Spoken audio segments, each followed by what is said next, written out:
So this is going to be my review of the new Netflix movie Damsel. This was something I was very curious about, and while I have said that like movies will be reviewed on Patreon, I meant that theatrical movies will be on Patreon, and this is and streaming movies would be on YouTube as regular. I will say though that I will be doing episode reviews of X-Men '97 when it comes out in a couple weeks, so stay tuned for that. Head on over to Patreon in the link below if you haven't already. But yeah, let's talk about Damsel. So Damsel is a movie featuring Millie Bobby Brown as this princess named Elodie, who is brought into an arranged marriage, but it turns out it's all a ruse to sacrifice to a dragon. It's been a while since that was kind of the main focus of why I wanted to watch this movie, was because it's been a while since I've seen a good dragon movie. It's been a while, hasn't it? Like, we haven't gotten a dragon movie in a bit. So I was curious to see how they would do the dragon, and a lot of the feel of the movie reminded me of one of my favorite movies, Dragon Slayer, from the that's a Disney movie if you don't know. Kind of a Disney movie. But yeah, that was kind of the main draw, was to have was the dragon. And what did I think of this movie? It's decent. It's a pretty decent film. I will say, for a PG-13 movie, it goes hard for a PG-13 movie. Like, this is hard. Like, the violence in the movie, from the dragon killing people with its fire, to... Like, the dragon uses it... they don't give her a name. It is a female dragon. They don't give her a name, I don't think. I didn't catch one. But the dragon in here basically kills a lot of people with her claws, and it's horrifying. Like, one guy just gets... Like, one or two guys just get popped like grapes.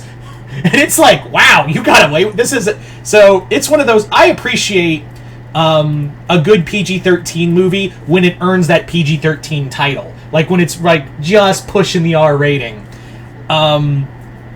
It really gave... This movie does have a lot of feel of, like, the classic 80s fantasy movies. And I appreciate that. It really did feel like it belonged with, like, Dragon Slayer and Red Sonja and all these other, like Legend and all these other, like, all these 80s fantasy films that we got. Because it does have that kind of fear factor that those fantasy films from the 80s had, too. I'm pretty sure if you showed a kid this, they'd be like, woof, that was scary. Kind of like it. I'm very glad that we are seeing more movies that, while they are PG-13, do have a bit of a fear factor to them for this new generation of kids. It's very much like being in the 80s and 90s when you got spooked a bit by a movie that was for kids, and you're like, ooh, I like that, do it again. And that was the doorway to, like, horror and, like, dark fantasy and whatnot. So, I appreciate that. The design of the dragon I really like. It's black, but it has, like, this gold kind of highlights to it. Like, I think they said, like... I think someone said that it's very reminiscent of, like, Japanese art where they use gold paint to fill in cracks. And I like that. I really like that idea for the dragon. It does talk. I'm not a fan of talking dragons, but the voice they got was actually very well done. I think she did... I know that actress, too. I just cannot pronounce her name. Speaking of actresses, we got a few in here that were really good. But I will say some people got wasted. Starting off, Angela Bassett got wasted in this movie. She plays the stepmother, which, kudos to this movie for not making the stepmother evil in a fantasy movie. Kudos. Bravo. I mean that not sarcastically. But Angela Bassett felt wasted here. She's only, and to be fair, she's only in this movie for, like, I think 4 minutes total. But, like, you wasted her still. You had a Academy Award-winning actress in here, and you did jack all with her. Ray Winston's in here, and he does all right. Ray Winston's always a good, like, dependable British actor. Big burly British actor that you can always depend on in your movie. Now, let's talk about Millie Bobby Brown. She's alright. I don't know what it is, guys, but I just don't think she's a great actress. And it's not just her. I'm not trying to pin it all on Millie.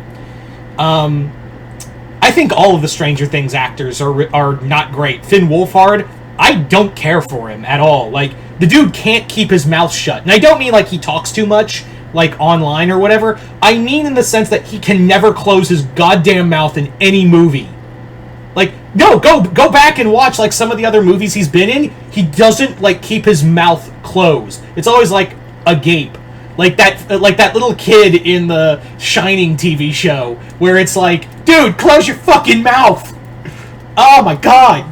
But she does all right. I'm not saying she's bad, but like it's the same thing with in Godzilla King of the Monsters where it really makes me go, if it weren't for Stranger Things, would you guys have been as popular as you were? Because I've seen her in like a lot of things and seen Finn Wolfhard and the other actors from Stranger Things. Aside from Dave Harbour, and of course the adult actors like Winona Ryder, Dave Harbour, all of them, they're established actors and they're great. But like the young, I'm talking about the main kid actors. When I watch them outside of Stranger Things, I think to myself, were we lied to that they were good actors? I don't, because it really feels like she's reading lines here, and I don't know if that's like direction or script writing. I don't know what that case is, but like it's been the case also since like it was the same thing when Godzilla King of the Monsters. That one I forgave because it felt like all the human actors were just kind of going through the motions and just there to give commentary. But here I'm like, damn, there's really no one giving a fuck here. I feel that, but like at the same time, come on, come on, Millie, you're the main actress, and to her credit, she does do a lot of great. She has a great character. She has a really good character progression. It's just the line delivery that bothers me. And she has the same expression every time. She has the same expression every single time. So I don't know.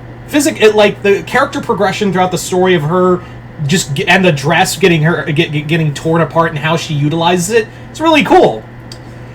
It's not. It's a nice movie. I don't know if this could have been released and people would have liked it on like theatrical. Streaming wise, I think it has a better shot. It was definitely it did have some intriguing story to it. Although you can guess the moment you find out the moment you hear that the dragon is female, like you hear the female voice, you immediately go, ah, so I know the story now. I immediately pieced it together the moment I heard it was a female dragon. And it's not this movie's fault, it's every movie's fault that when it has a female dragon, you kind of know what was the tipping point or what was involved with it. I'm not going to spoil it, but I'm pretty sure some of you guys could probably figure it out.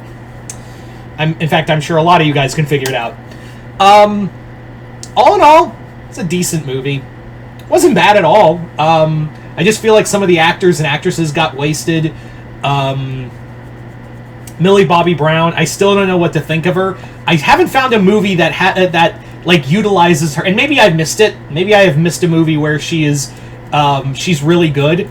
But like as it stands, I have yet to find anything outside with the Stranger Things cast that makes me go, wow, they're really good outside the movies. It's almost like with Emily Clark, where if you didn't watch Game of Thrones, you wouldn't have thought she was a good actress. And it sucks too, because I think Emily Clark is a really good actress, but like I don't know if it's like movies or whatever, but like she's like, it's really bad. Like the Terminator film and the Thor: The Dark World.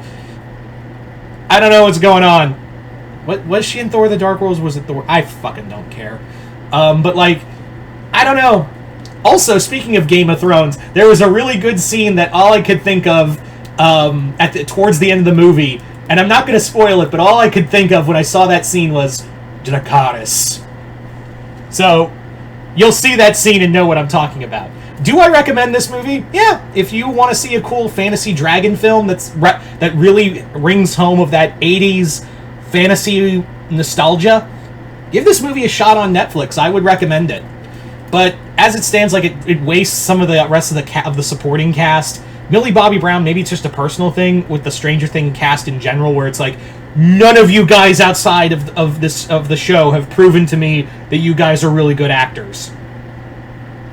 Anyway, so that's just kind of my thoughts on it. But all in all, good movie.